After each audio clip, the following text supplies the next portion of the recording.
E-learning centre BD চ্যানেলে আপনাদের স্বাগত। আজকের আলোচনার বিষয় কারেন্ট অ্যাফেয়ার্স মে 2020-এর সাম্প্রতিক বিষয়াবলী নিয়ে। সাবস্ক্রাইব করে আমাদের পাশে থাকুন।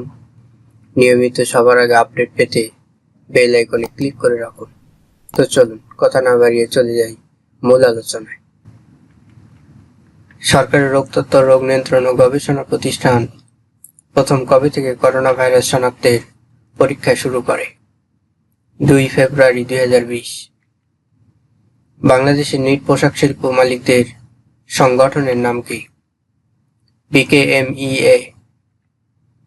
দেশে বর্তমানে মোট কতটি সরকারি বিশ্ববিদ্যালয় রয়েছে? 46টি। সারা দেশকে কবে করোনা ঝুঁকিপূর্ণ বলে ঘোষণা করা হয়? 16 এপ্রিল 2020। বর্তমানে দেশের মোট জনসংখ্যার কত শতাংশ মানুষ দরিদ্র? 20.5%। করোনা ভাইরাস চ্যালেঞ্জ মোকাবেলায় বাংলাদেশে কর্মরত 6টি আন্তর্জাতিক সংস্থা কোন দেশের সরকারের অর্থায়নে একযোগে কাজ করবে? অস্ট্রেলিয়া সরকার। কি প্রতিপাদ্য সামনে রেখে দেশে মে দিবস 2020 পালিত হবে? শ্রমিক মালিক ঐক্য গড়ি সোনার বাংলা গড়ে তুলি। মে দিবস পত্তনের প্রথম ঘটনা কবে ঘটে? 1 মে 1886। রুশ বিপ্লব কবে সংঘটিত হয়? 1917 সালে। বিশ্বজুড়ে আলোচিত সিনেমা জেমস বন্ড সিরিজের শেষ ছবির নাম কি? No time to die. 2015 সালে সর্বাধিক বিক্রি হওয়া দ্য ড্যাপিয়ার বুক বইটি কে লিখেছে? সিয়া সিরানো, যুক্তরাষ্ট্র।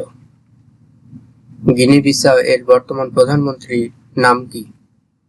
Nuno Gomes Nabiam. International Energy Agency কোন দেশভিত্তিক আন্তর্জাতিক জ্বালানি সংস্থা? ফ্রান্স। ভারতের মহারাষ্ট্র রাজ্যের রাজধানীর নাম কি? মুম্বাই।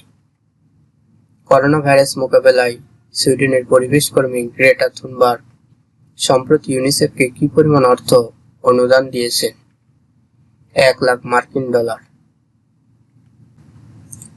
বাংলাদেশের জাতীয় ওয়েব পোর্টাল কোনটি?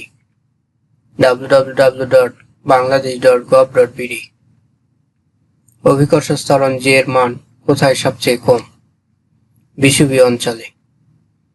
কে সর্বপ্রথম পরমাণু নামকরণ করেন? চ্যাডউইক। কোষের কোন অঙ্গাণুটি আক্রমণকারী জীবাণু ভক্ষণ করে?